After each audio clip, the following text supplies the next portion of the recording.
mí en un programa de televisión española me han dicho, oye, es que tú estás metiéndote con la línea editorial del programa. Es que no estás siguiendo la línea editorial del programa. Digo, perdóneme, yo aquí no vengo a seguir ninguna línea editorial. Yo aquí vengo a decir lo que me da la gana con educación. ¿A ti eso te lo han dicho, Televisión Española? Que no estabas siguiendo la línea editorial del programa. Pero a mí me lo dijo Javier Ruiz en un programa, vamos. O sea, yo me alegro de que una pareja joven, como ellos dos, pues puedan traer al mundo a 3 hijos. Que puedan tener una casa en la que no estén metidos en una lata de sardinas. Joder, pues eso no le sienta bien a nadie, macho. Que puedan vivir en un buen barrio y que puedan llevarlos a la escuela que ellos creen que es más adecuada a su ideología, pese a que sea una escuela privada. Claro. O sea, a mí me parece, Pablo Iglesias y Irene Montero me parecen un triunfo del liberalismo madrileño. No se puede poner la medición del éxito del no sanchismo en que haya sanchistas, porque siempre va a haber sanchistas. Eso es, o sea, siempre va a pasar.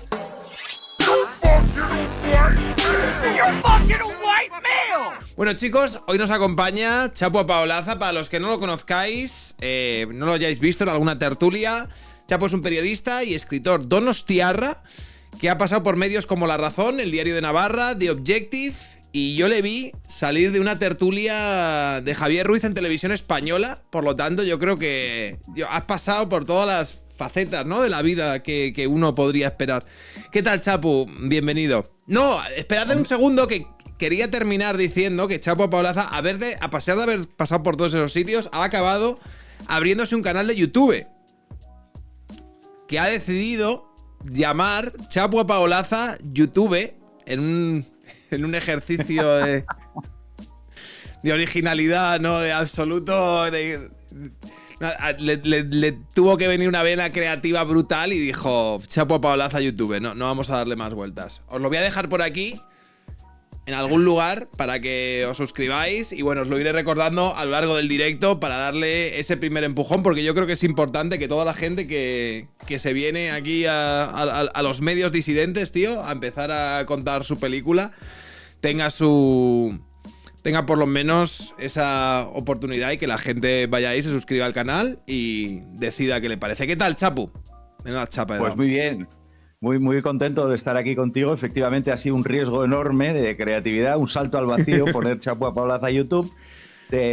A todas las presentaciones que me has hecho, he de decir que también trabajo como columnista y editorialista y reportero en ABC. O sea, pues si no me van a canear el director. Vale. Y nada, estoy encantado de estar aquí. O sea, yo soy el que te está aquí normalmente viendo a ti. Ah, vale. Bueno, hoy, más allá, porque yo creo que la gente que quiera ver cómo es tu canal de YouTube lo puede descubrir a partir de la charla que puedo tener contigo, para que pueda, de alguna manera, pensar lo que se puede encontrar ahí, ¿no? Entonces, si te parece, vamos hablando de temas, de actualidad, sí, de lo que ha ido pasando estos días y demás, y tú me vas diciendo. Yo, de todas formas, me gustaría empezar, porque yo creo que hemos reaccionado alguna vez a algún clip tuyo en el que has tenido algún agarrón, ¿no? Te has enganchado con algún tertuliano en algún programa de estos, de un espejo público, o en algún programa de La Sexta. Ya tampoco los tengo muy ubicados. Para mí, básicamente, son todos básicamente lo mismo. Pero recuerdo uno en el que te levantaste y te fuiste, que fue un programa de Radio Televisión Española con Javier Ruiz. Y creo que fue porque Marta Nebot, famosa por decir en televisión que celebrar el Día del Hombre era como celebrar el Día del Terrorista, Marta Nebot te llamó gilipollas o dio a entender aquello. ¿Cómo fue? Primero, ¿cómo es que acabas yendo a un programa de televisión española en el actual contexto que hay ahora mismo en televisión española? Pues mira, Sergio, yo fui aquel día y hacía 4 o 5 programas que estaba yendo a Mañaneros, pues porque me habían llamado para dar mi opinión allí, y bueno, pues yo consideraba que uno, donde le llaman para dar su opinión en un debate más o menos normal, pues tiene que acudir, porque es una responsabilidad.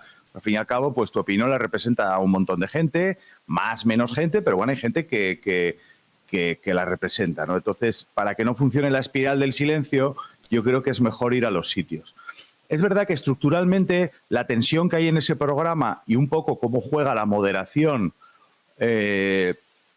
a favor de la otra parte, pues sí que me había sentido algunas veces ahí como, bueno, pues el típico que ponen ahí para hacer el gilipollas y de sparring para darle de piñas entre todos y ya está, ¿no? Para decir, esto es un programa plural porque hay un tío que no es pertenece al no sanchismo. Entonces, esa mañana mi mujer me había dicho, Chapu, si no dejas de ir ahí por mí, o sea, por ti, hazlo por mí. O sea, que ya había algún signo de alerta. Entonces, bueno, yo no le hice caso a mi mujer, que normalmente algunas mujeres, a la mía, por ejemplo, hay que hacerle caso.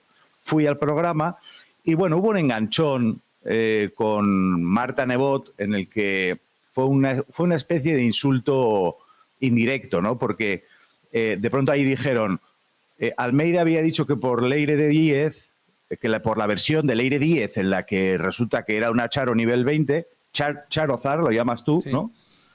Que le había dado por la investigación periodística, pues era una periodista, etcétera. Y entonces había dicho, oye, estáis tomando a España por gilipollas. Y de pronto sonaron todos los truenos ahí de Televisión Española diciendo, está llamando a la gente gilipollas. Y yo dije, yo me siento gilipollas, ante lo cual mis compañeros de mesa, Antón Losada y Marta Nebot, fruto de los buenos de Marta y de Antón, fruto del caloramiento, dijeron, ¿ves? Pues sí, lo estás diciendo tú. Si eres un gilipollas, pues si lo dices tú, si no te lo estamos diciendo nosotros. Entonces, yo la primera vez que me lo dijo Antón Losada, dije, bueno, te la has comido. Ahí lo que sucedió es que al final pues yo me vi en una situación en la que, mira, no tenía sentido aquello, me sentí tan ridículo sentado ahí que me levanté y me fui, ¿no? O sea, ojalá no hubiera salido del plató. La gente, pues alguna gente que me dice de todo y otros me dicen, enhorabuena por haberte ido. Yo creo que, o sea, que son escenas que no hay que vivir, o sea, que uno tiene que darse cuenta antes de que no debería haber ido. Lo que sucede es que igual estamos programados por la infancia o por la juventud que hemos tenido. Yo siempre he vivido en una tierra en el País Vasco en el que tú tenías que decir lo que pensabas y estabas, digamos, obligado de una manera ética, ¿no? A comparecer en sitios donde te podían pasar cosas. Así que no estaba muy programado para decir, joder, no estoy cómodo en este programa, dejo de ir, ¿no? Así que seguí hasta que ya me fui de allí, ¿no? Porque hay una asimetría siempre en este tipo de programas que se puede detectar muy fácilmente que es una trampa del presentador o de la estructura, ¿no? Sí. Y es la siguiente. Hay un tío o una tía, o sea, un paisano, ¿no? O paisane que de pronto monta el pollo a otro. Y el moderador, en lugar de decirle a ese que le está montando el pollo, que le está insultando, que le está diciendo todo, oye, fulano, por favor, guarda las formas, dicen, oye, por favor, vamos a tranquilizarnos todos, ¿eh? Y te echan la bronca a ti. Te quería preguntar sobre el estado en el que se encuentra ahora Televisión Española y esa especie de falsa pluralidad de la que me habías hablado, porque es algo que veo de forma bastante frecuente. El otro día tuvieron un episodio en el que fue Marilo Montero, creo, al programa de la Resistencia, no, La Revuelta se llama ahora, La Revuelta. Fue Marilo Montero al programa de La Revuelta y habló de esa falta de diversidad a la hora de establecer la parrilla que hay en Televisión Española.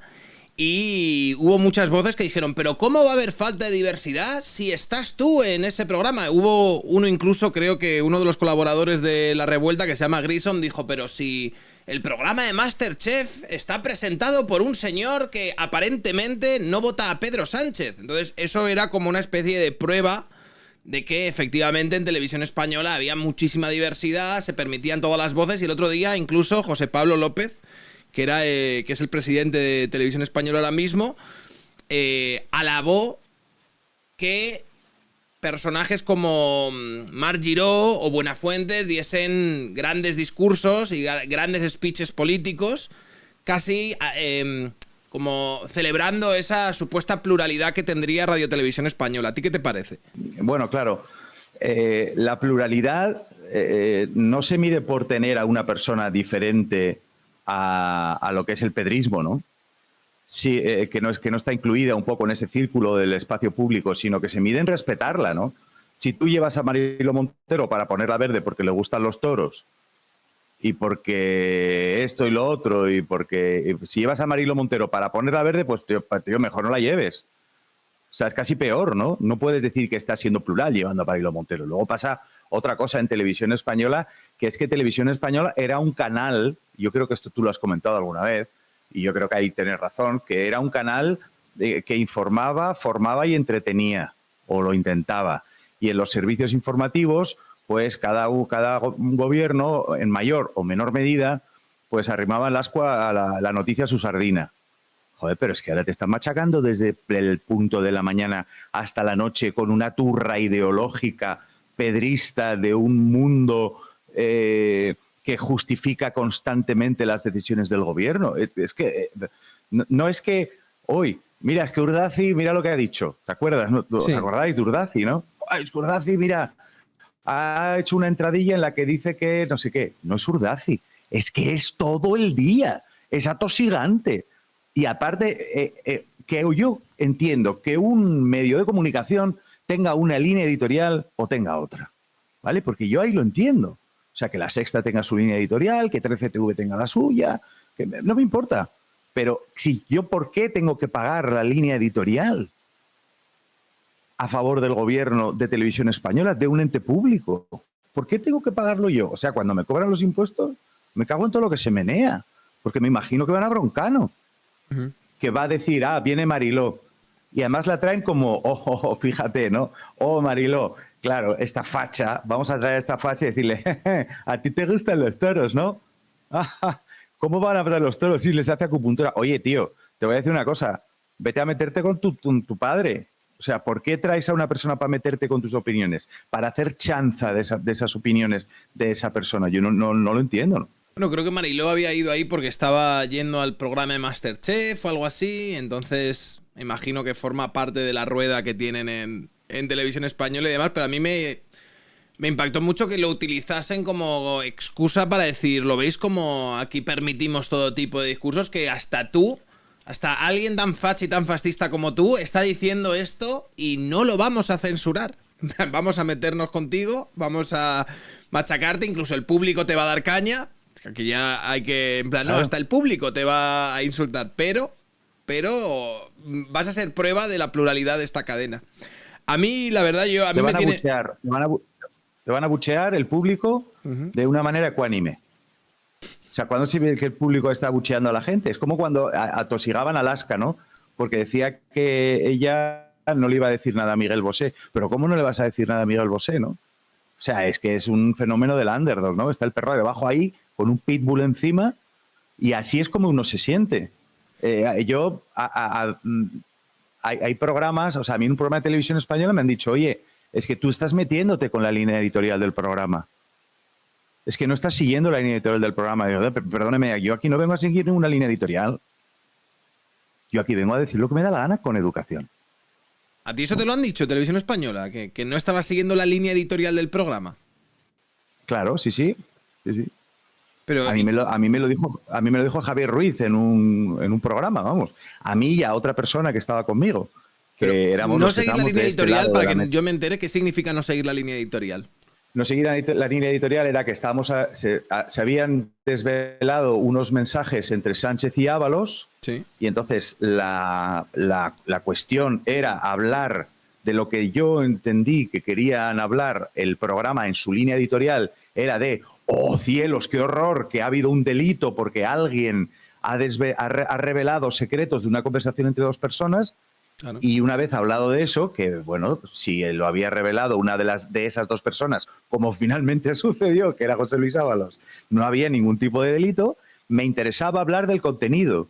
Entonces, cuando me preguntaban, yo hablaba del contenido. Bueno, me parece interesante, decíamos, hablar del contenido de estos mensajes, no solo de que se han publicado. Y en un intermedio dijo, oye, es que estáis yendo en contra de la línea del programa. Claro, porque estabais hablando del contenido y no del hecho, ¿no? De que se hubiesen filtrado, lo cual era un terrible ejercicio de terrorismo informativo. Claro, yo entiendo las tensiones. Los presentadores, yo he aprendido a vivir con muchos de ellos, conductores de programa, y yo me he llegado a sentir bien en programas que tienen una línea editorial totalmente diferente a la que yo pienso. Por ejemplo, si te puedo preguntar. Yélamo, por ejemplo. José Yélamo de La Sexta Explica. Es decir, con Yelamo yo no tengo absolutamente ningún problema. Es un programa que tiene una línea editorial diferente a la mía, pero y yo me siento respetado en ese programa. Quiero decir que yo no soy el que, cuando va a un sitio que piensa diferente de él, cabreo y se va. No, o sea, que yo no tengo ningún problema con eso. Pero no me impulsan a mí o me obligan o me gritan por llevar una determinada línea editorial. Y yo entiendo que los presentadores están sometidos a mucha tensión y algunos lo llevan mejor y otros lo llevan peor. Yo quiero pensar que lo de Javier Ruiz fue fruto de un mosqueo en algún momento dado y de la tensión de llevar un programa en prime time, que no es poca. Y bueno, dijo eso, pero al final es una cosa estructural, ¿no? Y luego, por ejemplo, pues hay personas que llevan en los programas de televisión española, pues por ejemplo, hay una persona que es María José Landaburu, que está allí como abogada, que en realidad es una activista cercana a Yolanda Díaz, y uno se ve un poco ahí como diciendo, yo, ¿qué hago debatiendo con esta señora que está siendo súper agresiva cuando es una mujer que está imputada, ¿no? O que ha estado hasta hace poco, entonces estaba imputada por malversación de subvenciones públicas. Hay cosas que yo no lo llego a entender, ¿no? Yo es algo que he empezado a ver en los tertulianos de Radio Televisión Española, que hubo un momento en el que empezaron a traerse gente directamente del canal Red de Pablo Iglesias. Además, a expuertas. Además, hubo un momento, yo creo, muy claro, que debió de coincidir en algún momento que Pedro Sánchez necesitaba algo de Podemos, necesitaba sus votos para pasar algo o algo así, que de repente empezaron a aparecer en Radio Televisión Española las Lauras Arroyos, empezaron a aparecer en Radio Televisión Española Es que, claro, yo le llamo... ¿cómo se llama el chico este que está siempre en el programa? El cinturón de seguridad. ¿Eh? Que me ato el cinturón de seguridad, ¿cómo le llamas tú? No, es que prefería no decirlo, luego esto me lo censuráis, pero yo a ese le llamo siempre. Hombre, Levin. Hubo un momento en el que después... Manu Levin. No tengo el gusto, pero hay un momento, yo creo, en el que todo esto sucede. O sea, hay varias fases en la colonización política, ideológica y pedrosanchista de Televisión Española. El primer intento es a través de la salvamización. Entonces, directamente pretendieron hacer La familia de la tele, que fue un intento de José Pablo. José Pablo, pese a la presidenta, con lo cual no se hizo. Fue el intento de hacer Broncano para destruir a Pablo Motos. No funcionó, o creo yo que no ha destruido al menos a Pablo Motos Broncano. Hubo el intento de salvamización. Empezaron a aparecer todos aquellos personajes de la telebasura de entonces, que era algo que molaba mucho porque era muy Jorge Javieresco y por lo tanto sanchista. Eso le pirra a Pedro Sánchez, ¿no? Porque es su peña, ¿no? Lo que Pedro llama, y tú lo has comentado alguna vez, la chonización de la izquierda. Sí. Y después, una vez que eso no funciona, porque se descalabra, pues entonces hay una inversión continua en todo este tipo de programas de política. Pero fue después de la Dana cuando se nombran los consejeros y es entonces cuando empiezan a aparecer, supongo que por votación de la nueva composición de vocales del Consejo de Administración, en la que los 4 elegidos por el Senado pasan a ser 4 de 11 a ser 4 de 15, ese momento en el que el gobierno de coalición, por mayoría absoluta, es decir, por mayoría absoluta, pasa a elegir los vocales que antes elegía por 2/3, entonces colonizan el Consejo de Administración de Televisión Española. Y ahí es donde pues empieza todo esto, ¿no? Se vuelven absolutamente locos.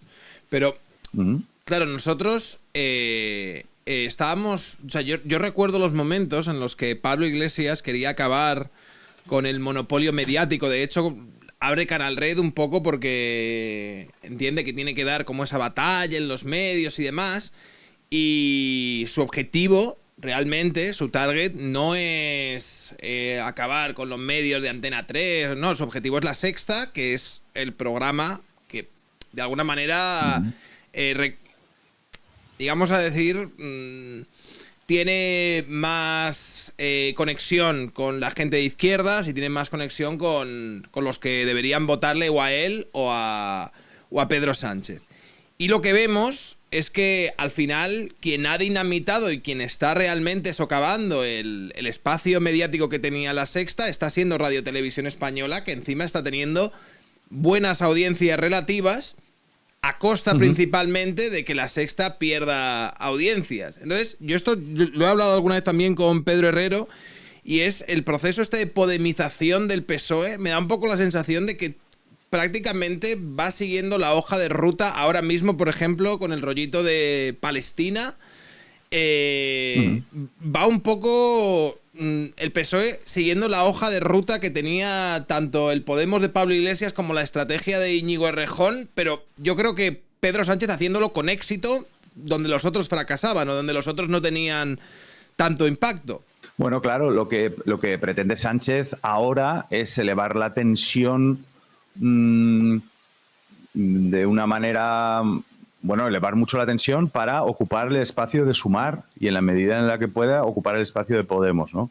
Una vez que Yolanda Díaz ha quedado ahí un poco en territorio de nadie y pretende ocupar ese espacio, entonces por eso hace cosas como de Sumar y de Podemos, que es ir a menear vallas, llamar a la gente a menear vallas y montar este tipo de canales. Es cierto que pero claro, no es lo mismo montar un canal Red que montar una televisión española. Claro, es que eso tiene mucha fuerza. Es que eso ya lo dijo Pablo Iglesias. Dice, a mí denme los telediarios. Joder, lo que no nos dijeron era que desde que sale el sol hasta que se pone iban a ser telediarios. Claro, yo creo que ¿sabes? Pablo Iglesias no fue tan visionario, ¿sabes? Pablo, no, quiero los telediarios. Y Pedro, pero si podemos convertir toda la parrilla en un gran telediario, ¿sabes?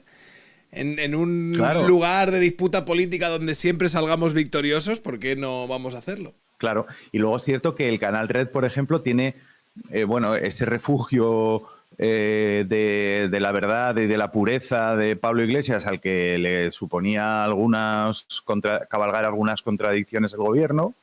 Entonces se va a Canal Red, que primero está al abrigo de público. Hay un momento en el que ya dice, mira, no podemos soportar esto y demás. O sea, esta carga, ¿no?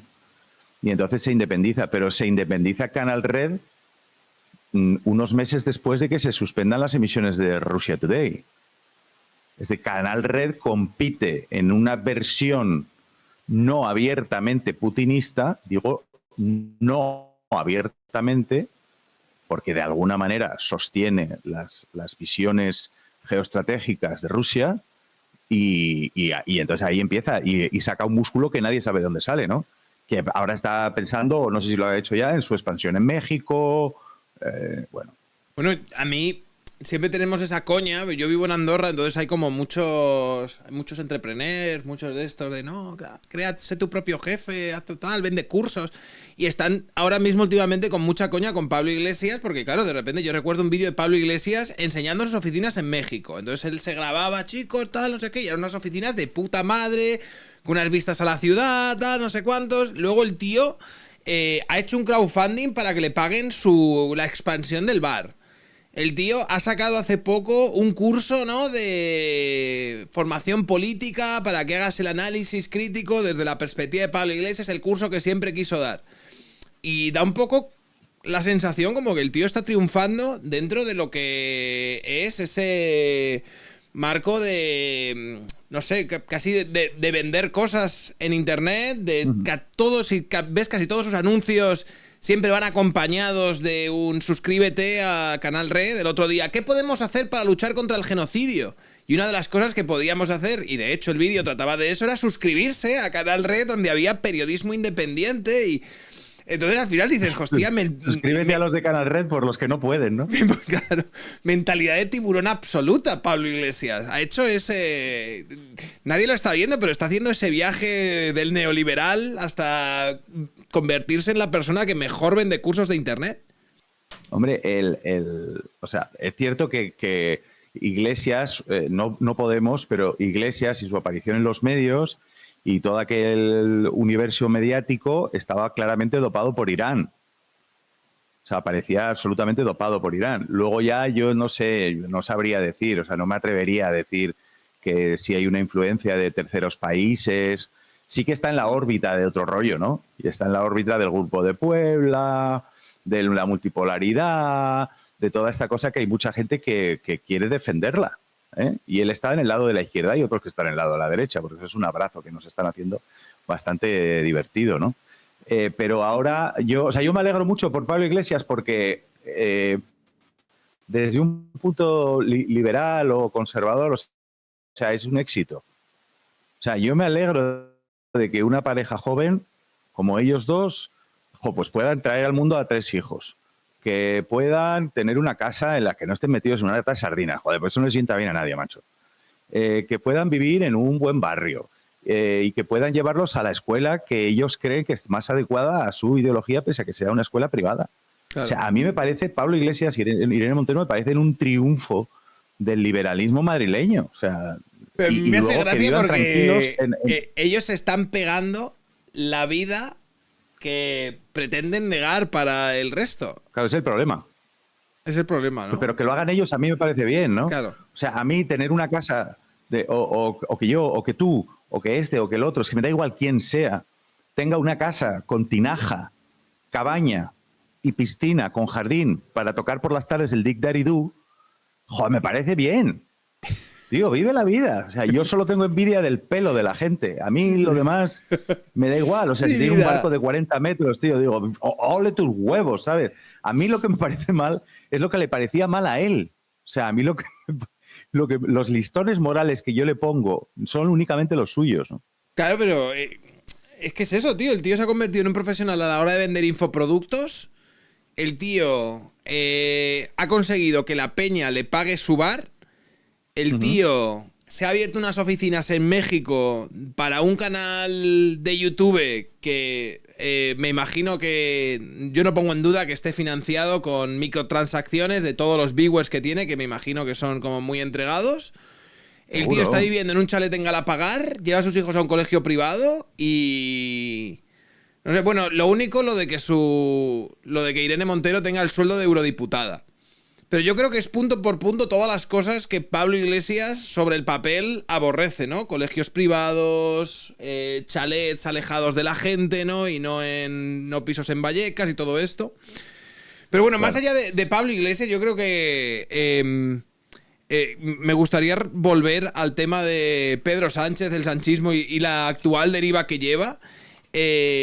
¿Cómo ves su posición con respecto a Palestina, esta especie de vamos a volvernos absolutamente locos con este tema? Y parece que hay claramente un momento en el que se da la orden y a partir de ahí todas las cuentas asociadas al PSOE, todos los ministros empiezan a utilizar la palabra genocidio y sobre todo estoy viendo que empiezan a acusar al Partido Popular de no tener los mismos estándares que ellos...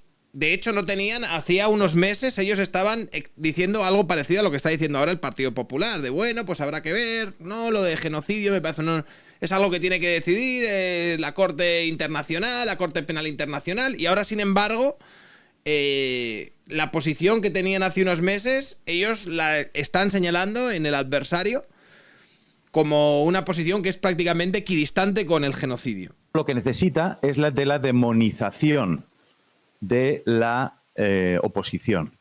O sea, hay sesiones de control a la oposición, todo el problema es que tenemos una oposición que es facha, etcétera, etcétera. ¿Por qué?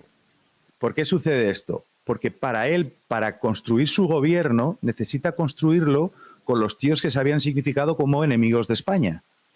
Con lo cual, necesita una inversión de la culpa con tal energía.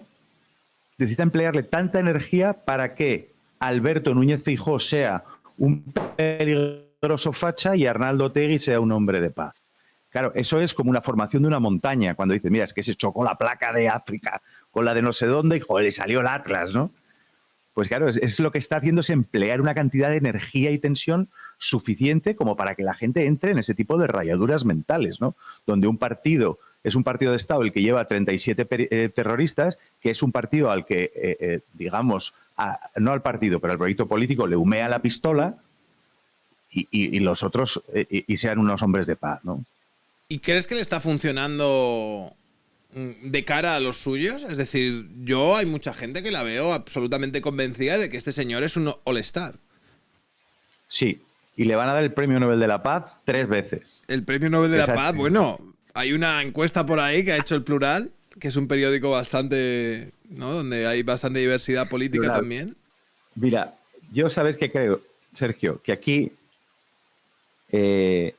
haga lo que haga Sánchez, va a haber personas que le van a seguir.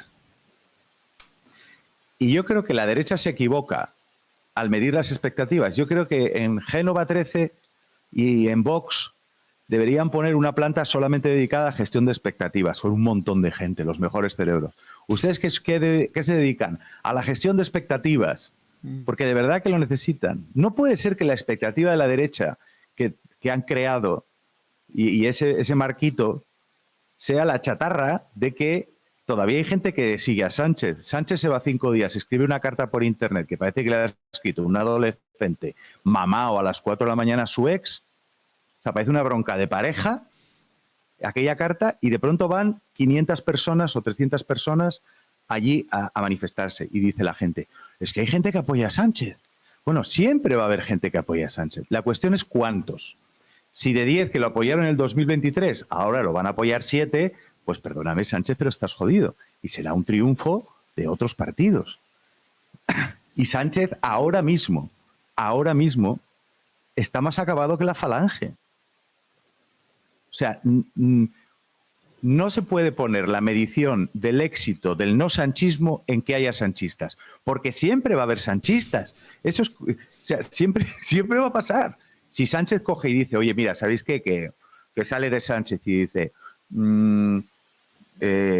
es una cuestión absolutamente hipotética que nunca va a pasar, pero si alguien dijera un imposible como, oye, ha tenido trato de su mujer y él ha ayudado y su mujer trata de personas menores, o sea que no va a pasar, ¿vale? Pues habría gente que le apoyaría. Y además lo que sucede, lo que estamos viendo de esta gente que pretende el Nobel de la Paz es que al estrecharse la cantidad de gente que apoya a Sánchez, cada vez le tienen que apoyar más.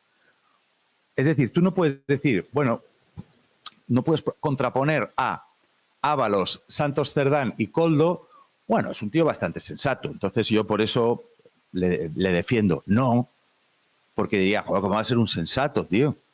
Pero si eran los del Peugeot, tío, si vinieron y estaban mangando en el segundo uno. O sea, si vinieron a cholarte la cartera.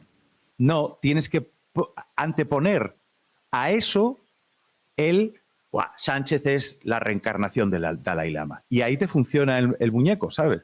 Uh-huh. Por eso vemos cada vez escalar más y más. ¡El Nobel de la Paz! ¿Por qué? Porque es tanta la vergüenza que tiene Sánchez que necesita que haya peña diciendo que le van a dar el Nobel de la Paz, como Ángel Víctor Torres, al que Víctor de Aldama apodó genialmente Rufus. Oye, te voy a preguntar, con esto de la gestión de expectativas, porque a mí me ha pasado, no te diría, en el momento en el que dices que Sánchez está acabado, quiero decir, ¿no pensábamos lo mismo en 2023? Yo recuerdo, casi con entre dolor y un poquito de sorna, aquellas columnas de Jorge Bustos.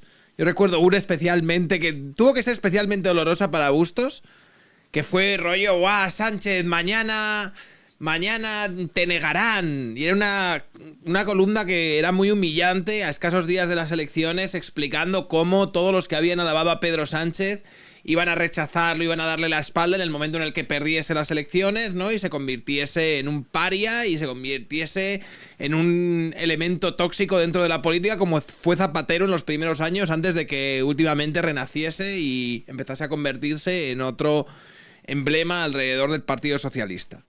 Entonces, esta historia de que no, Sánchez ya está acabado. Estamos a 2025, las elecciones no son hasta 2027 y es que en un año y medio pueden pasar muchísimas cosas, entiendo yo. ¿O tú no lo ves así? Bueno, es una pregunta no incómoda. O sea, que me parece una pregunta que no tiene una respuesta fácil. Claro, si él ha resucitado 3 veces, porque resucitó cuando lo lanzaron del balcón de la Moncloa y planeó, porque volaba. Cuando volvió de la muerte con el Peugeot. Y cuando el 23 de julio resucitó, pues ya dices, joder, macho, este tío es inmortal. que es una cosa que le gusta mucho cultivar a él. O sea, yo creo que esa propia imagen de espectro que transmite, como si fuera un personaje de Coco, como el guitarrista aquel al que olvidaban y colocan en la tierra y poco a poco iba en el mundo de los vivos se iba enflaqueciendo. Creo que claro, se puede decir, oye, pues sí, puede ser. O sea, está acabado ahora. Puede revivir. ¿Cómo? Por ejemplo, pues creando marcos o sobreviviendo con marcos absolutamente enloquecidos, ¿no?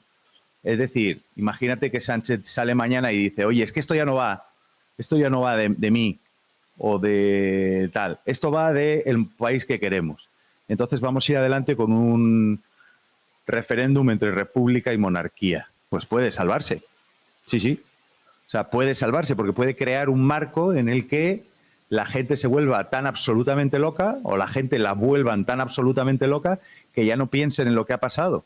O puede suceder un cisne negro. Yo toco toda la madera que hay aquí. Esta tiene patas, pero por aquí hay otra cosa. Y la cabeza. Un cisne negro. Y en ese caso, pues puede revivir de alguna manera. O sea que yo no... yo no digo que no vaya a resucitar, solo digo que ahora mismo está muerto. Pero fíjate, esto que has dicho, yo recuerdo una charla que tuve con Juan Soto Ibars, me dijo algo parecido. Dijo, a mí me da la sensación de que este tío, no sé si cuando volvamos de las vacaciones o tal, va a empezar a hablar de una retórica de esto de la república, antimonárquica. Fíjate que el otro día en Radio Televisión Española hicieron como una especie de medio gag donde pusieron al rey Juan Carlos así, como con inteligencia artificial, como si tuviese tatuajes.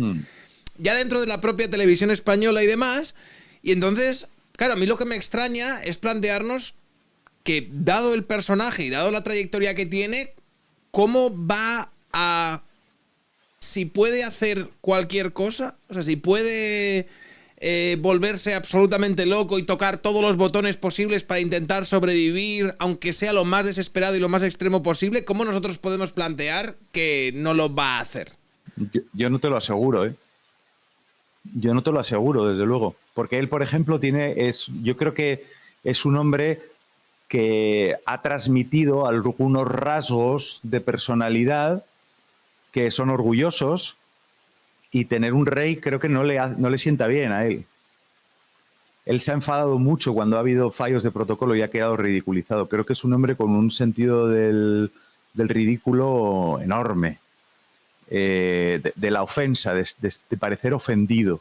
Y eso tener un rey no le sienta bien, un tío que esté por encima delante de él. Por eso lo recibe con las manos en los bolsillos, esa sensación tengo yo, lo hace esperar con el coche, falla en el protocolo constantemente y le toca las reales pelotas al jefe del Estado. Y luego él, en situaciones, sobre todo al principio de su mandato, de su primer mandato, utilizaba el Falcon y todavía, por ejemplo, hoy utiliza la la Asamblea General de Naciones Unidas, etcétera, etcétera, etcétera, como una muestra de poder de jefe de Estado. Él se eleva, toma el Falcon cuando hay problemas, que hay movida con las pulseras. Eleva el Falcon 4.000 o 9.000 metros de altura y desde abajo, joder, se ve todo de diferente manera, ¿no? Te ponen un zumo tomate y tú eres un jefe de Estado. No un jefe de gobierno, no, con un jefe de Estado. Me imagino que vosotros, como periodistas, tendréis también alguna información que os llegue ya no solo desde la parte de Pedro Sánchez y demás, sino de cómo se toman estas cosas dentro de la Casa Real. Vale, la Casa Real disimula mucho. Hay alguien que está mostrando animadversión claramente hacia el otro, es Sánchez hacia Casa Real. A Casa Real no le gusta que se hable de este tema. Yo informo de este tema en la medida en la que creo que es relevante, pero no les gusta montar el lío. O sea, no les gusta el clima de enfrentamiento ni nada de esto, ¿no? Pero a Pedro Sánchez hay situaciones que le han sentado muy mal, pero por su propio orgullo, ¿eh? Pues, por ejemplo, bueno, la cima de todo esto fue el día que se fue de Paiporta, ¿no? Y se quedó el rey recibiendo pedradas. Eso sería un momento como de clímax, pero eso al final no tiene tanto que ver con Pedro Sánchez, sino con la actuación de Felipe. que es el que dijo, bueno, yo me quedo, porque me imagino que Felipe también tendría la opción de irse en un caso en el que puede estar caldeándose el ambiente. Sí, lo que pasa es que yo interpreté la reacción del rey como de sostén del Estado en un clima en el que el Estado había desaparecido. O sea, tú cuando yo llegué 2 días después a Paiporta y no había ni guardias civiles para custodiar los cuerpos de la gente que estaba por la calle, ¿eh? No había orden, no había ley, no había autoridad, no había prácticamente nada, ¿no? Y en ese momento de desvalimiento en el que la gente empezaba a pensar que entre una administración y otra estaban jugando con ellos para joderse políticamente, yo creo que la manera en la que el rey se quedó fue muy importante para el sostén de la imagen del Estado. Aquí había un país, aquí había un tío que aguantaba ahí, ¿no? Un tío y la reina, ¿no? Y había un monarca que estaba ahí dando el callo. Es que si el rey se va, no me quiero imaginar lo que hubiera sido Paiporta. Y te quería preguntar también por una percepción que tiene mucha gente a partir, por ejemplo, de lo que pasó en Paiporta, lo que ha sucedido con los incendios, lo que sucedió con el apagón, esta percepción que puede tener la gente de que cada vez todo funciona peor, cada vez pagan más impuestos. Creo que el año pasado fue absoluto récord de recaudación, los trenes cada vez llegan más tarde, se produce siempre como esta especie de pelea partidista entre los gobiernos autonómicos y el gobierno central. Esta percepción de que cada vez se paga más, pero cada vez todo funciona peor, ¿tú crees que es algo subjetivo? ¿O crees realmente que hay una decadencia en las instituciones que es palpable? O sea, yo creo que hay una decadencia institucional en sí, por muchas razones. O sea, tenemos un fiscal general del Estado que es sentado en el banquillo y en ejercicio de sus funciones, mandando sobre y ahora una fiscal está investigando los crímenes de Gaza. Que ahora está investigando los crímenes de Gaza. Claro. Los trenes no llegan, lo siento. Los aviones se retrasan.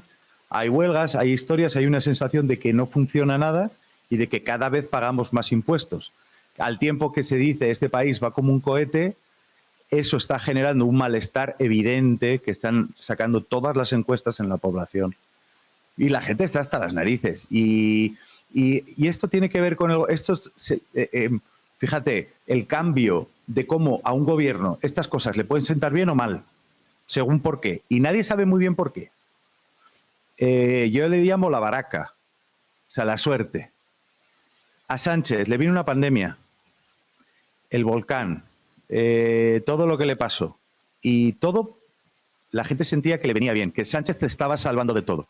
Ahora pasa cualquier cosa, pasa un apagón, pasa un problema en el aeropuerto, se queda tirada la gente a 40 grados en mitad de campo de Criptana o de Puerto Llano, y todo el mundo, no te digo todo el mundo, pero gran parte de la población dice, esto es culpa de Sánchez. Y se las va a comer todas, y se las come absolutamente todas. ¿Por qué pasa eso? Mira, hay 200 millones de asesores políticos, de spin doctors, que te van a decir que ellos tienen la clave de saber y de conseguir ir de una a otra, ¿vale? De que las cosas te beneficien a que se caguen en tu padre. Yo creo que nadie tiene la fórmula, pero que se están cagando en el padre de Sánchez, eso ya te digo yo que es absolutamente evidente. O sea, ¿tú crees que él no está sacando, en este caso, rédito, por ejemplo, de los incendios a la hora de intentar derribar responsabilidades? No, es que aquí gobierna el Partido Popular, no, es que esto es culpa de Ayuso, no, es que tiene Óscar Puentes haciendo chistes en Twitter, ¿no? No, claro, lo de Óscar Puente quedó muy mal. O sea, fue muy evidente, ¿no? El juego, y encima, pues, un momento en que las cosas se quemaban. Se recuerda a la Dana, y en la Dana hay 300 familias. Yo el otro día estuve allí, hay 300 familias viviendo todavía de prestado. Es que hay gente que vive en contenedores. Hace 4 años de la Dana. El Estado tenía que poner 150 millones y solo ha puesto 50. Es decir, esto la gente... Hay un conocimiento que es preinformativo. Hay algo que siente la gente. No la gente, hablo de todo el mundo, porque habrá gente que le parezca que es un gran gestor y que el malo es Mañueco y que el malo es el otro y que tal. Pero hay mucha gente, cada vez más, que cree que este país no funciona porque está Sánchez. De hecho, voy más allá. Hay una parte de la población, y esto es algo que se percibe, ¿vale? Que no estoy apoyando yo, ni estoy... No creo en estas cosas. Pero que hay gente que percibe que Sánchez es gafe. Tío, tienes bajío, hazte un saumerío, quema un poco de romero o de incienso, yo qué sé, bendice la Moncloa, porque no todo te puede pasar a ti. Y Hombre, esto es muy difícil contra que luchar. Esto es pre-Javier Ruiz, esto es pre-Silvia Enchaurrondo, esto es pre-Alsina, La Torre, tú, yo. Esto es algo que la gente percibe y le dice, macho, tú eres gafe, tío. Y de eso es muy difícil librarse. Pero yo no creo que... A lo mejor no se trata tanto de que sea gafe, sino de que la capacidad de reacción que ha tenido en los últimos eventos de este tipo no han sido... O sea, yo lo vi muy claro porque yo creo que con los incendios ha pasado más desapercibido, pero yo con lo de la Dana lo vi clarísimo. O sea, la Dana fue de... ¿Cómo es que hay unos bomberos franceses llegando a un pueblo y que en ese pueblo estén diciendo, sí, aquí no ha venido nadie, sois los primeros en llegar? Y que los bomberos franceses estén mirando con cara de absoluto asombro que alguien les pueda estar diciendo eso, después de que hayamos visto encima a nuestro ministro negar la ayuda de los bomberos franceses porque decían, no, estamos bien, no hace falta. Nosotros nos bastamos. Claro, y, o sea, era muy fácil creer, que la gente creyera o sintiera, hablo del sentimiento, fíjate, que había un problema en que estaban jugando políticamente a una estrategia, ¿no? Al margen de lo que se pueda tener con Mazón, el Ventorro, la alerta que no salió, también el de la Confederación Hidrográfica del Júcar que no informó del Barranco del Pollo, o sea, ahí pasan muchas cosas, pero hay una cosa que la gente sabía de alguna manera o sentía que estaba desvalida y que había un cálculo político porque justamente esa ayuda llegó a partir del domingo en el que a Sánchez le tiran un palo. Mal hecho lo de tirar un palo, que todo hay que decirlo, lo conozco, ¿no?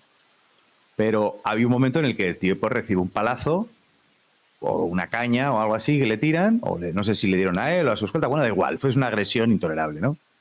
Joder, y resulta que llama y dice, Margarita, mándame todo para allá. Y empiezan a llegar tíos del ejército de tierra porque yo estaba allí y yo los vi con unos altavoces que decían que a partir de las 10 de la noche, no sé qué, tal, que hay alerta naranja, qué tal. Y hasta entonces yo no había visto esos tíos. Podían haber llegado, pero no estaban allí. Yo lo que vi cuando llegué, incluso el primer viernes, que es cuando llegó toda la marea de gente, fíjate, cuando llegó, ¿te acuerdas aquel puente que cruzaba una marea de gente que había comprado fregonas en el Mercadona? Sí. Y que iban con las botas con cinta aislante? Sí, que empezaron con lema, solo el pueblo salva al pueblo y tal, y nos empezaron a decir que eso era peligroso fascismo, que había que tener cuidado. Pues cuando vino toda esa gente, había por la noche un mensaje de Margarita Robles que decía que la gente no fuera a ayudar porque estaban entorpeciendo y que la ayuda ya había llegado. Y yo ese día, por la tarde, me encontré gente que no tenía comida y que me preguntaba, yo, hola, soy periodista, mira, que vengo aquí de ABC. Me decía, ¿tienes comida? ¿Cómo? Madre mía, tío. Yo, ¿cómo? ¿Que no tienes comida? No, no tengo comida. Joder, toma mi bocadillo. El otro venían los chicos con comida, ya empezaban a llegar y los tíos se repartían. Llévala a la fulana. La fulana tenía la puerta trancada porque llevaba de unos días sin salir, le colaban el bocata por la ventana. Es que eso lo he visto yo. Es que yo he visto una tía con problemas de salud mental que llevaba 2 días sin tomar las pastillas y estaba fuera de sí, que no sabía ni poner el código en su teléfono. Y tuvimos que agarrarla. O sea, que es que la gente llevaba días sin comer y todavía estaban diciendo, no, sí, Margarita Robles echando la bulla a la gente ahí. No, es que no podemos sacar todos esto, no, es que es muy difícil. Pero que eran chicos de 20 años, de 15 años, de 16 años, de 60 años, de Valencia. Mujeres que iban con sus fregonas de su casa, con una escoba a decir, yo voy a ayudarte, y una barra de pan con salami dentro. Y tú viste que hubo un cambio de no ver absolutamente a nadie, prácticamente, a de repente que apareciese en el ejército con todos sus medios. De repente lo tomó el ejército. Es verdad que ya estaba allí, por ejemplo, la unidad militar de emergencias, que llegó el jueves. ¿Verdad? O sea, había efectivos del ejército que sí que habían llegado. Pero el ejército de la tropa que se necesitaba en Paiporta y en Alfafar y en todos estos sitios, porque por la noche no había luz, porque había una falta de autoridad, porque la gente salía con el cuchillo metido en el esto, porque no sabían si les iba a pasar algo, porque dormían en sus naves y en sus talleres y en sus ferreterías para que no se metiera la gente a robarles. Y allí no estaba el ejército, eso te lo digo yo, Sergio, vamos. O sea, que por la foto que tengo yo con Morante de la Puebla, se te lo juro, que ¿sabes? Es algo que me imagino. Es algo importante para mí. Es algo importante. Y entonces, ¿tú crees que esto es algo que cada vez más gente siente? Independientemente de la responsabilidad que tenga o no el gobierno en todas estas cosas que están sucediendo. Claro, y la gente lo siente, y la gente cuando llegan los incendios y vuelve a ver el mismo tira y afloja entre las comunidades y el Estado, empiezan a plantearse estas cosas. Y naturalmente se plantean si hubiera sido lo mismo, hubiera pasado lo mismo y hubiera sido el mismo despliegue si en Valencia hubiera gobernado el PSOE. Es una reflexión bastante dura que se hizo a algunas personas. Claro, y es política ficción, nunca lo sabremos, ¿vale? Yo no lo sé, pero mi experiencia me obliga a planteármelo, ¿no? Y sí que hay esta sensación de que las cosas no funcionan, de que... Pero mira, si a mí me dicen hoy, no, hoy no, si a mí me dicen hace 10 años, oye, mira, Chapo, tú tienes que tener una mochila donde tienes que tener víveres para tu casa, para testar 3 días, yo le digo, mira, colega, ¿sabes? Vete a tomar por saco, déjame vivir, ¿sabes? Pero ¿qué hierba te has fumado, tío? Que vivimos en el primer mundo. A ti ahora te dicen que tienes que tener para 3 días y dices, poco me parece. Pero escucha, cuando llegó la nevada, Filomena, que yo estaba en Madrid, en esta casa, yo salí justo antes de que llegara la nevada, salí con el coche y compré 50 kilos de sal, una pala y 150 cervezas. 150 cervezas. Porque 150 cervezas. Y yo dije, aquí ya me las den todas. Entonces tenía compra hecha y justo había acabado de hacer la compra, tenía un montón de comida. ¿Vale? Compré cervezas, no sé si eran 150 o 100, 80, un montón de ellas. Muchas me parecen, ¿eh? 150. Y en unos packs de cervezas. Y entonces con la pala, pues yo limpiaba y yo iba por la radio y la gente decía, ¿pero quién tiene una pala en su casa? O sea, yo entiendo que si tú vives en una torre de 30 pisos, pues no tengas una pala, porque entre todos los edificios que viven ahí, todas las personas que viven ahí, no va a hacer falta que tú saques la pala. Pero yo, que necesitaba una pala para quitarla de esto del garaje y quitarme toda la nieve de la calle con mis vecinos, que todavía me está doliendo los riñones, joder, pues tenía una pala. Pero entonces, tener sal y una pala en casa era de fascistas. Porque eras una especie de prepper pirao. O sea, tú eras un zumbeta. Pero ¿cómo tienes pala? Tienes una pala. ¿Y dónde tienes una pala? ¿Y tú por qué tienes una pala? El otro día vi un podcast justo de un tío de estos como de supervivencia apocalíptica, y el tío era un señor así como calvo, con la barba muy larga, lleno de tatuajes, que estaba preparado para 50 tipos de fin del mundo, ¿vale? Y lo tenía el tío muy claro, no, porque tengo no sé qué, voy a hacer tal y no sé qué, y si ahí pasa, yo entonces tengo un plan, porque me voy ahí, voy dejando víveres en cada lugar y demás. Y yo estaba pensando, joder, qué zumbao. Pero al mismo tiempo estaba diciendo, a ver cuántas... Y de repente estaba viendo que tenía millones de visitas. Es decir, que hay de repente mucha gente que está como diciendo, no, espérate, vamos a ver que... Lo veo, algo que lo que tú dices de ni en mi peor pesadilla me lo podría imaginar, ahora es un escenario que puede ser plausible dentro de lo que estamos viviendo. Claro. Es que cuando tú te ves en Valencia, bueno, yo porque fui allí por mi oficio, pero cuando tú te ves en Valencia en la situación en la que estaba esa gente, o sea, ya no te hablo de los 200 muertos tirados por la calle, que eso, o sea, en fin. Es algo que no. Pero, no, o sea, obviamos los muertos. La gente allí, es que no había teléfono, o sea, no había nada, no había cobertura, no podías circular, no había carretera, tenías que ir andando 6-7 kilómetros para ir a un supermercado. En ese supermercado no había cosas, naturalmente. Y hay un momento en el que la gente empieza a ver un tío con una tele en la mano, saliendo de unos grandes almacenes de tecnología. Entonces tú dices, ostras, tú. Entonces el prepper de Paiporta o sea, se reía bastante. Lo mismo sucede con el apagón. Tú dices, no, yo vivo aquí en mi tranquilidad absoluta porque volvió la luz a las 8 o 9 horas. Gracias a nuestro amado líder, que lo hizo también. Sí. Pero como debíamos agradecerse. Yo recuerdo la narrativa después del apagón es gracias por tener a gente tan competente, ¿no? Que lo ha arreglado tan rápido y que es tan... Claro, efectivamente. Pero tú imagínate que dura 30 horas el apagón. Más complicado. Ojo, hubiera sido más complicado. ¿Cómo Entonces, no había cobertura en Paiporta, en Valencia? ¿No había cobertura después de la Dana? ¿No había internet? ¿No había 3G, 4G, 5G? Iba y venía. Ah. En muchas zonas no había. No había internet, la gente se habían tirado muchos repetidores, entonces las empresas de tecnología empezaron a mandar allí lo más grande, pero tardó bastante en llegar. Los primeros momentos no había cobertura. Por ejemplo, se funcionaba mucho con el GPS, pero a la brava. En internet, o sea, en el teléfono, ibas el GPS, pero no... Entonces, más o menos te decía por dónde estabas, pero no estaba claro, no había... la cobertura había, pero fallaba mucho. De pronto había 2 horas que no podías hablar, o... Sí, era muy complejo, ¿eh?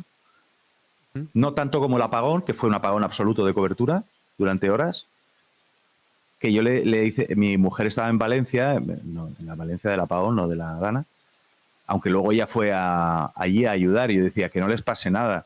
Y me decían, no, si tu mujer sabe cuidarse, le digo, no, que no les pase nada a ellos, que va una navarra con una pala en la mano, ¿sabes? Eso es como Godzilla. Fíjate, a mí el apagón me pilló porque yo tuve un hijo, se puso malo, estamos en el hospital de Barcelona. No, sí, fue el apagón. Y yo estaba volviendo aquí y tal, y está diciendo, joder, tío, qué puta mierda, no me funciona el internet, el móvil, no sé qué. Y no me enteré de que había un apagón hasta que llegué a casa y dije, tío, ¿pero qué cojones ha pasado aquí? Claro. Es que, o sea, la última opción que tuvimos de este tipo de desastres fue en el año 2000, cuando la gente decía, ahora cuando van a cambiar los relojes se va a liar porque hace 25 años.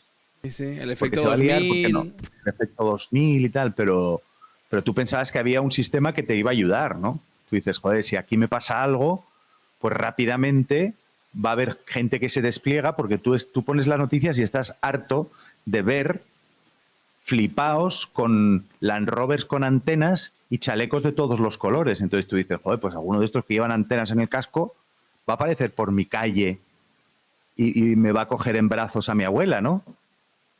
Y no. Pues no. Y no funcionaba así. No. Es curioso con lo del apagón porque recuerdo que evitaron darnos como las explicaciones de por qué había pasado porque estaban como con una... No sé si recuerdas que había que hacer una investigación, pero no podía ser una investigación, tenía que ser una investigación profunda, ¿no? Que iba a tardar semanas o incluso meses porque, joder, ya sabes, era complicado, ¿no? Averiguar exactamente, entonces tampoco querían como contarnos lo primero que se les pudiese poner encima de la mesa. Y sin embargo, tío, con los incendios tenían desde el segundo uno muy claro que la causa era la emergencia climática. Sí, la emergencia climática era el trampantojo, ¿no? Que había detrás, en este caso. Igual que cuando lo de Valencia, ¿no? La emergencia climática está matando gente. Pues era una de... O sea, pues en ese entonces la emergencia climática era lo que es Gaza ahora. Sí. Entonces dice, oye, pero es que hay un problema con las... Oye, tío, que en serio que las mujeres han podido estar desprotegidas porque compraste unas pulseras de AliExpress como de la que le regalas de geolocalización a tu sobrina en su primera comunión? ¿De verdad que ha pasado esto porque has ahorrado mientras estás haciendo una campaña de Paco León para resignificar los huevos en el lenguaje? Y entonces te dicen, no, Gaza, Nobel de la Paz, Nobel de la Paz, ya está, Gaza. Y venga, y para adelante. No, porque tú, no, pero tú qué dices del genocidio de Gaza. Entonces, pues te dices, oye, pues que mira, no es que el genocidio, lo de la palabra genocidio, podemos discutir sobre ello, bueno, a ver, facha, por supuesto, y todo este asunto, ¿no? O sea, ha habido una hiperplasia ideológica en este país en los últimos años que ha ocupado todo lo demás. Entonces, si no había dinero para pulseras de geolocalización contra los maltratadores, joder, no me hagas campañas, tío. O sea, no me hagas campañas de Irene Montero Happy Birthday, la Ana Redondo diciendo que Paco León, que los huevos, decir huevos está mal. O sea, no me toque las pelotas, tío. O sea, no. O sea, encima no me toque los huevos, porque es que, literalmente, o sea, tú lo primero que tienes que hacer es poner las pulseras.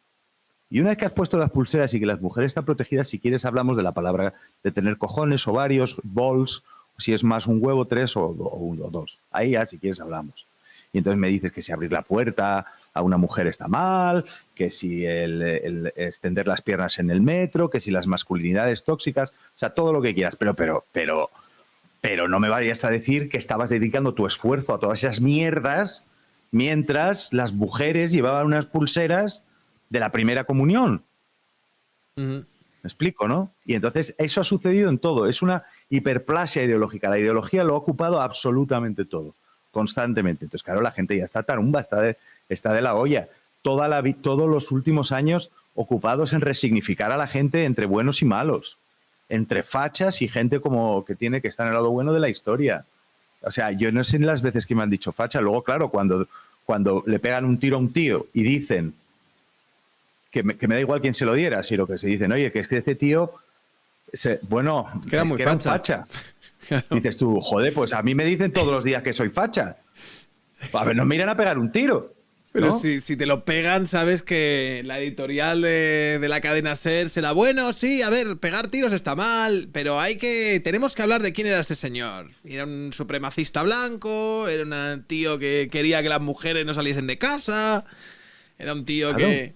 No, claro, es que eso de mí lo pueden decir perfectamente, porque lo dicen continuamente. Porque me dicen, eres un fascista por esto, por lo otro, por lo de más allá, porque tal, porque cual, porque cual. O sea, yo aquí tengo una virgen, sí, ¿vale? Y yo le amo con mucho cariño Nuestra Señora del Contenedor, porque me la encontré en la basura, la pobre, que no la quería nadie. Y entonces está conmigo desde entonces, la he recogido, la adopté como a un podenco. Vale. Y entonces yo, por ejemplo, soy creyente y yo voy a misa 5 veces a la semana. Y yo te digo que yo, no todos los días, pero rezo el rosario y todas las noches rezo, eso ya te lo digo yo. Joder, pues igual hay gente que piensa que soy algún extremista. Y los toros también, por lo que... Los toros. Has escrito sobre los toros encima, mucho además. Tienes una foto con... el maltrato. Claro. Tengo una foto con Morante, otra con Curro. Y claro, eso hace de mí una acumulación de fascismos en los que ya pueden hacerse insoportables para mucha gente por ese mismo esquema de pensamiento, ¿no? Decir, joder, tío, es que se lo ha buscado. Y eso ha pasado mucho en este país. O sea, que esto pase en Estados Unidos porque les pilla de nuevas y un tío de la Universidad de Arkansas diga, pues igual se lo merecía, pero que lo digas en España, cuando ha pasado esto 850 veces. A la gente que mató ETA y a toda esa gente que mató, las culpabilizaron con el mismo puñetero razonamiento. Y se vuelve a hacer.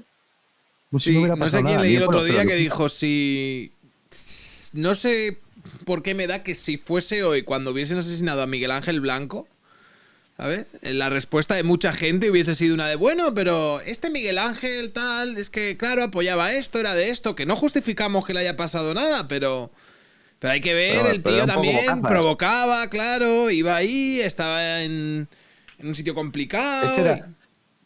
Ese era justo el discurso que tenía la izquierda abertzale. La izquierda abertzale no salía a decir, bien muerto, que ahora sí lo hacen, Pero nadie salía, porque los vídeos estos que estamos viendo por las redes de gente descojonándose y tal, la izquierda adversaria no hacía eso, contextualizaba el tiro. Y entonces decía, bueno, hay que inscribir esta acción dentro de un clima de mucha tensión por la represión a la que el Estado somete al pueblo vasco. Claro. Arreglado. De hecho, fíjate cómo nos tragamos este argumento, que más o menos todo el mundo, cuando había una víctima, ponme comillas aquí, colateral, digamos, imagínate que... Pues sí, que había una bomba en un cuartel y morían 3 niños. Sí, o alguien que decían, oye, que los niños no tienen culpa ninguna. A lo que yo con el tiempo me he llegado a escuchar a mí mismo, que los niños no tienen culpa ninguna. Y digo, joder, chapu, estabas incluyendo en la sentencia que el otro sí tenía la culpa. Claro. Es que ese tío que estaba pasando por delante del contenedor en el que pusieron la bomba y de pronto, ¡pum!, explotó. Joder, que ese señor que iba a comprar el periódico no había hecho nada. ¿Qué pasa? Que los otros sí habían hecho. Por lo tanto, de alguna manera, un porcentaje pequeñito lo estabas justificando, ¿no? Eso es exactamente el revival que hemos tenido con lo de Charlie, que es lo que de verdad me asusta. Porque o sea, el disparo es una tragedia, pero bueno, oye, pues yo qué sé. O sea, como... No sé, no lo podemos explicar nunca, ¿no? Los magnicidios, pues era un tío de... Yo qué sé, igual era un pirao que... En el mejor de los casos, ¿no?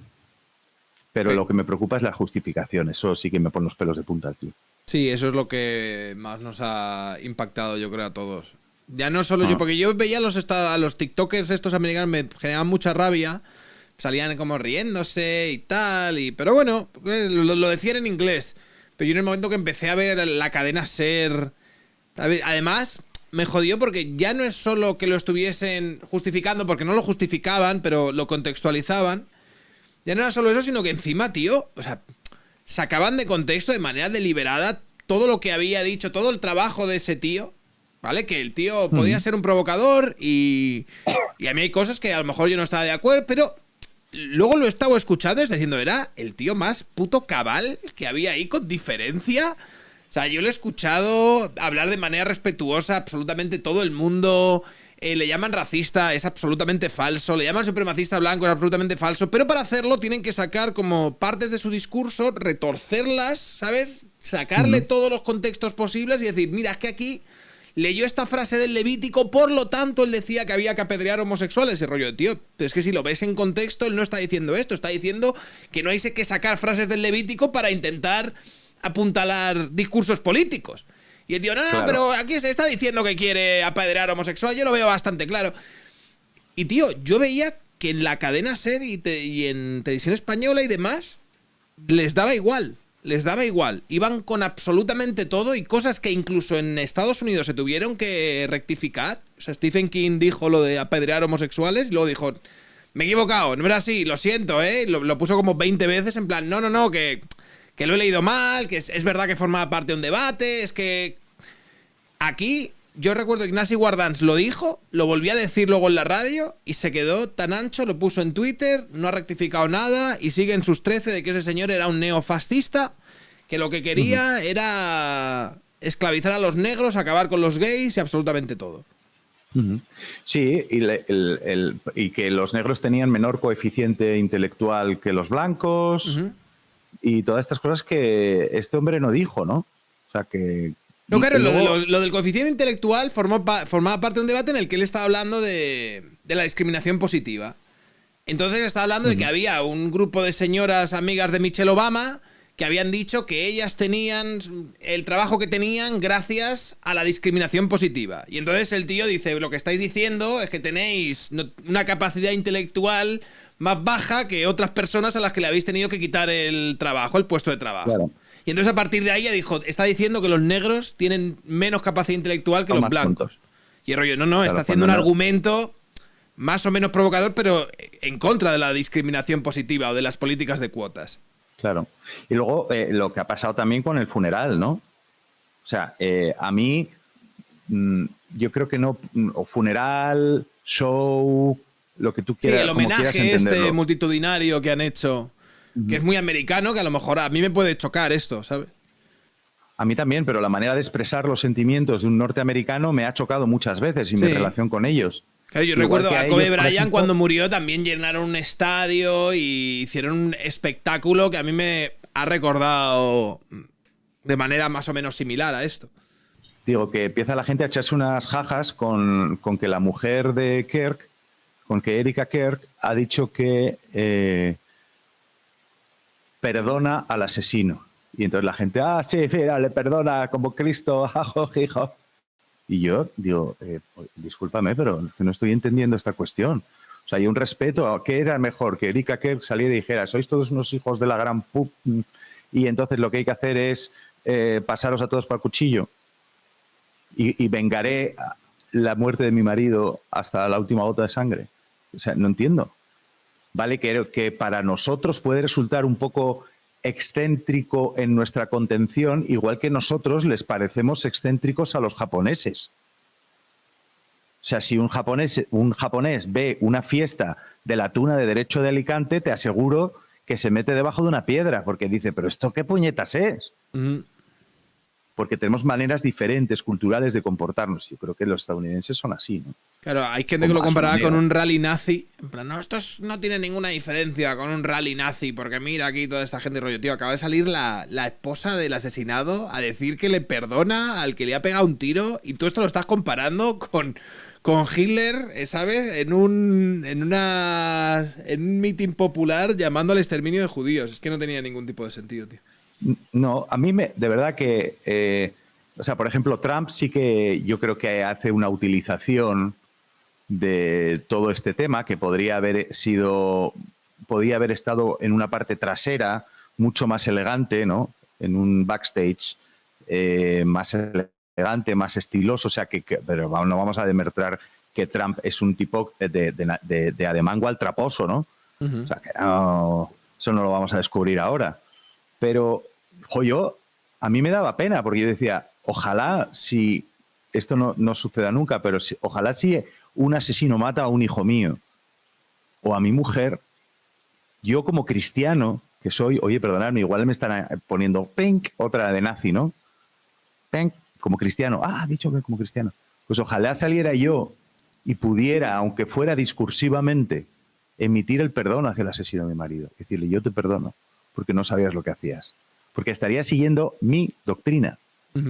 Y estarías siendo un buen cristiano. Que yo no obligo a nadie a ser cristiano, pero es mi historia. Ya, ojalá hubiera tenido yo esa fortaleza, ¿no? No lo sé. Es complicado. Pero toda esa chanza es muy complicado. Yo no juzgo. Desde luego lo que no hago es juzgar, Sergio, ¿no? Eso me ocurre. O sea, una señora que le acaban de matar el marido, yo no me voy a poner, es que está actuando un poco, es que está... Oye, por favor, tío, calla un poco, ¿sabes?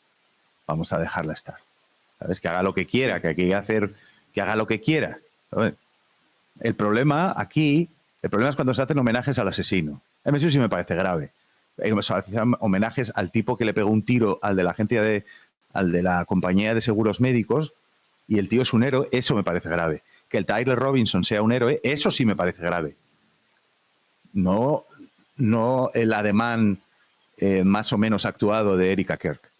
A mí me parece grave que se celebre un tío que le pega un tiro al otro. Eso sí me parece de fin del imperio, ¿no? Porque ese es un fin del imperio que yo he conocido y tú has conocido y todos los españoles es que lo tenemos a flor de piel porque lo hemos vivido.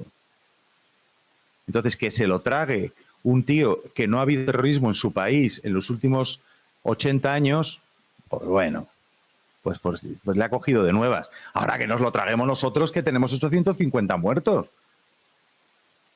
Que nos traguemos nosotros esa manera de actuar y que la compartamos, es lo que decías tú. Escucharlo en inglés, bueno, yo sé que no voy a llevar a mi hijo a estudiar a una universidad norteamericana, ni muerto, porque estoy viendo lo que hay allí. Tampoco tengo dinero para hacerlo. Si están viendo mis hijos, caras, chicos, olvidaros, ¿vale? Olvidaros de esto porque no hay pasta, ¿vale? Pero lo que me duele es oírlo en español, lo que tú dices. Sí. Oye, te quería preguntar, ya para terminar, esta es la clásica pregunta jodida, pero siempre para acabar los directos y tal está bien. Ejercicio de política ficción, ¿tú cómo crees que va a acabar Pedro Sánchez, no cómo crees que va a acabar, porque creo que algo de eso hemos tratado. Me decías que iba muy rápido y demás. Pero si tuvieses que apostar, ¿tú cuánto dirías que va a durar? ¿Cuándo crees que va a ser el momento en el que este señor ya no va a poder más? ¿Crees que, por ejemplo, si sale financiación ilegal dentro de su partido, será un momento en el que se retire? ¿O crees que meterá la quinta con monarquía o república? ¿Ahora es el momento?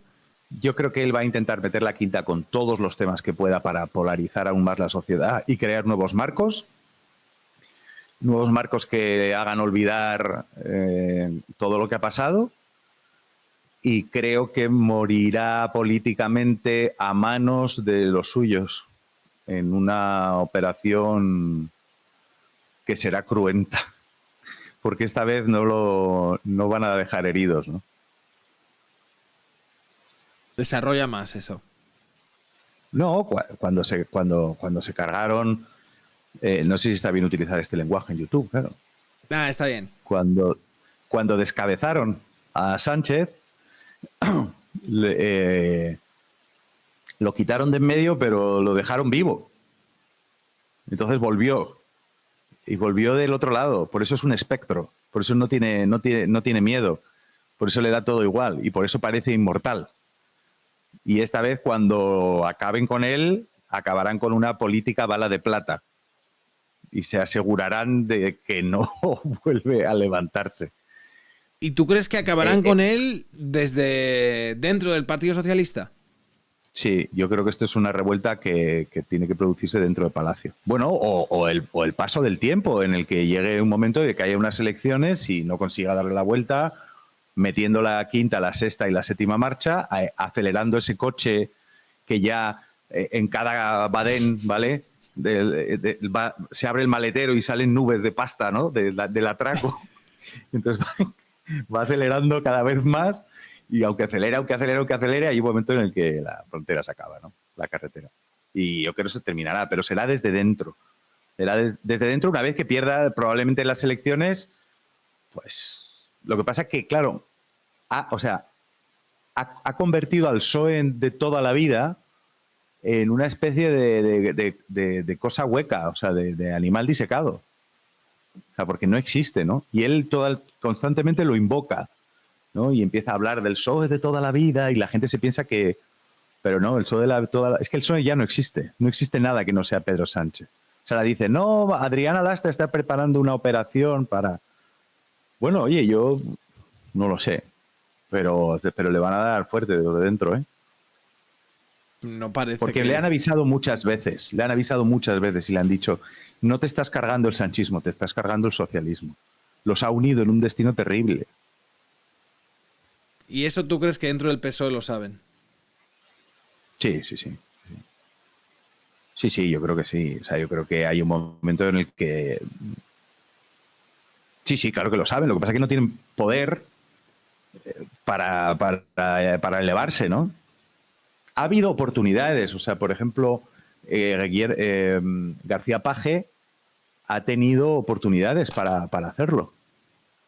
Podía haber hecho un acuerdo, un pacto de Estado con Feijóo, incluso plantear ser él el presidente, siendo Feijóo, apoyándole Feijóo, lo cual hubiera sido una maniobra de desbancamiento de Sánchez y de recompostura de la relación del PP y el PSOE como dos presuntos partidos de Estado, que no hubiera sido chaquetera, porque García Paje no le hubiera dado el poder al PP, como se planteaba, sino que, siendo un poquito más fino en la operación, podría haber sido el PP el que le hubiera dado el poder a García Paje para terminar con Sánchez.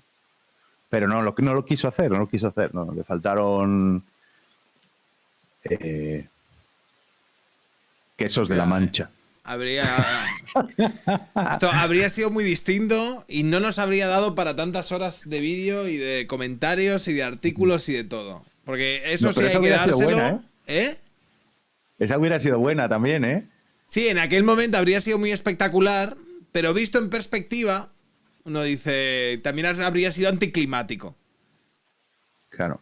Y yo creo que ahora ya Pedro Sánchez tiene que morir con fuegos artificiales. Claro. O sea, hay un momento en el que decían, no, vamos a sustituir, se va y lo sustituye alguien de su gobierno y entonces van como por abajo, perfil bajo, etcétera, y entonces cuando salta todo su caso de corrupción, dice, pues se va. Y a mí hay una parte de mí que decía, no, tío, ahora te la comes, ¿sabes? O sea, ahora te la vas a comer. Y vas a tirar para adelante con todo esto, ¿no? Y en esa está ahora mismo, ¿eh? Que ahora ya hay mucha gente. Yo recuerdo a Pedro Herrero decir, no, yo quiero ya que esto, hasta que el cadáver se caiga a pedazos y ya no quede absolutamente nada, yo quiero seguir, que esto siga andando. ¿Sabes? Hasta que ya no haya pies con los que andar. Sí, es el Crónicas Bárbaras, ¿no? De danos un año más, ¿no?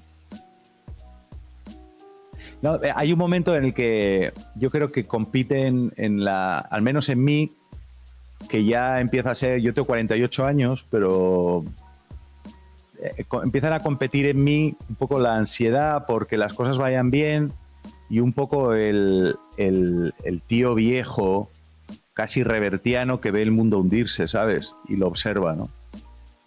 En mi posición de observador, de columnista, de decir, joder, mira, como alguien que se pone a mirar un choque de trenes o un experimento nuclear en el atolón de Mururoa o algo así, ¿sabes? Entonces estoy entre esas dos, en una de, oye, tío, estamos llevándonos a la mierda el país en una cuesta abajo que va a ser muy difícil de subir, sí. Por cierto, porque el siguiente que venga no va a jugar a otro juego. Y por otra parte estoy observando, ¿no? Como aquella catedral de Notre Dame que ardía, ¿no? Y era una tragedia y era fascinante a la vez, ¿no? Pues, Chapu, muchas gracias por... Al final hemos resuelto los problemas de conexión. Muchas gracias por pasarte. Chicos, gracias, tenéis el canal de YouTube, lo están poniendo, de Chapu, lo están poniendo ahí en el chat. Lo dejaré también en la descripción para que vayáis, os suscribáis y le deis apoyo, le deis likes y todas estas cosas que hay que darle a los canales de YouTube que acaban de empezar. Así que, Chapu, muchísimas gracias. Oye, gracias a ti por este rato, por la charla y por el cable, ¿eh? Bueno, el cable es el que te tienes que comprar ahora en cuanto colguemos. El cable de Ethernet de 50 metros como mínimo. Para la próxima vez que vengas me lo voy a comprar uno de Competi. Sí. ¿Vale? No uno de esos de el apagón de tal, uno de Competi. El de fibra de esta de buena calidad con un cobre. Bueno, Chapu, un abrazo muy fuerte, tío. Un abrazo, querido.